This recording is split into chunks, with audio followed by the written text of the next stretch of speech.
Assalamualaikum warahmatullahi wabarakatuh. Perkenalkan, saya Susi Susanti. Di sini saya akan sedikit menjelaskan tentang konsep pendudukan dan program KB di Indonesia. Pertama yaitu ada pengertian penduduk.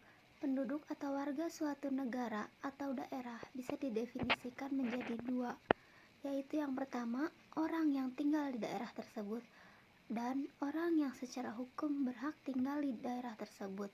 Dengan kata lain, orang yang mempunyai surat resmi untuk tinggal di situ. Misalkan bukti kewarganegaraan, tetapi memilih tinggal di daerah lain. Dinamika kependudukan.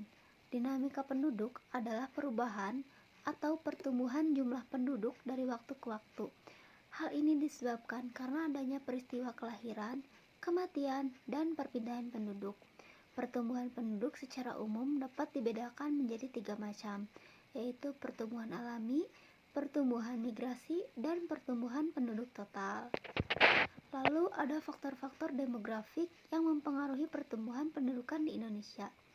Yang pertama, ada angka kelahiran. Secara umum, angka kelahiran dapat dibedakan menjadi 3, yaitu angka kelahiran kasar, angka kelahiran khusus, dan angka kelahiran umum. Kelahiran mempengaruhi jumlah penduduk, karena dengan adanya kelahiran, jumlah penduduk pun bertambah. Angka kematian atau mortalitas adalah fase frekuensi kematian dalam suatu populasi per 1000 penduduk setiap tahunnya. Angka kematian dibedakan menjadi 3 macam, yaitu angka kematian kasar, angka kematian khusus, dan angka kematian bayi. Dan yang terakhir ada perpindahan penduduk. Dilansir dari Encyclopedia Britannica, migrasi adalah perpindahan tempat tinggal dalam jangka waktu yang panjang, setidaknya selama 1 tahun. Lalu ada masalah kependudukan di Indonesia.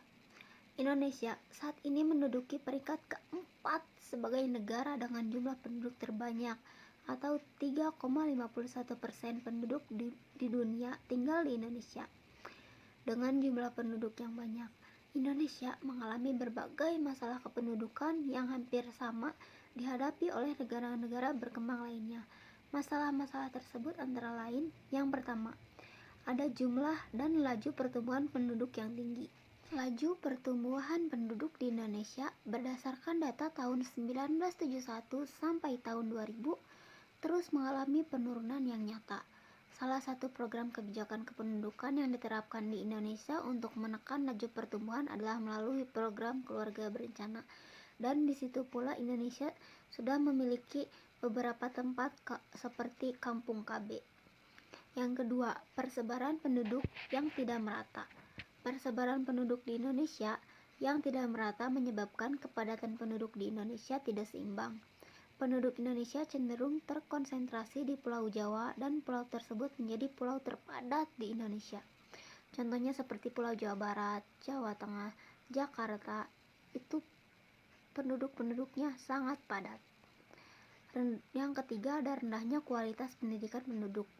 Kualitas pendidikan penduduk Indonesia dapat diukur dari angka partisipasi sekolah penduduk dan angka putus sekolah.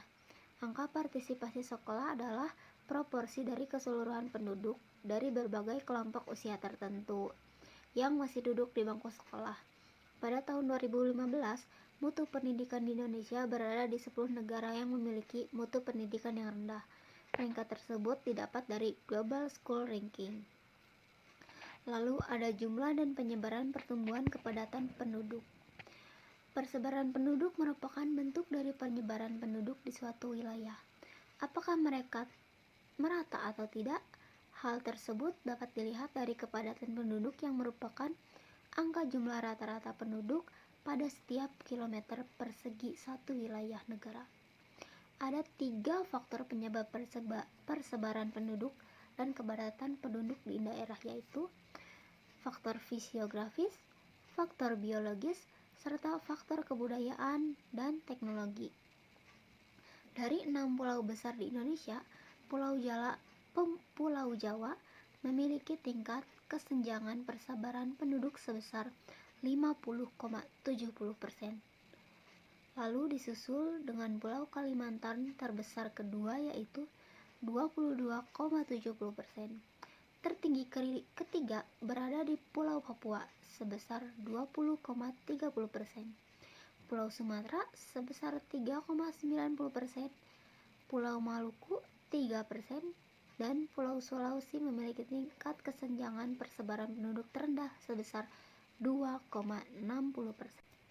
Persebaran penduduk berkaitan dengan tingkat hunian atau kepadatan penduduk yang tidak merata. Sekitar 60% penduduk Indonesia tinggal di Pulau Jawa yang hanya memiliki luas 6,9% dari luas wilayah daratan Indonesia. Kepadatan penduduk biasanya dilihat berdasarkan lahan pertanian yang terbagi menjadi dua, yaitu pertama, kepadatan penduduk agraris adalah perbandingan antara jumlah penduduk yang bekerja di sektor pertanian dengan luas lahan pertanian. Yang kedua, ada kepadatan penduduk fisiologis adalah perbandingan antara jumlah penduduk total baik yang bekerja sebagai petani atau tidak dengan luas lahan pertanian. Itu saja yang bisa saya sampaikan. Mohon maaf bila banyak kesalahan. Assalamualaikum warahmatullahi wabarakatuh.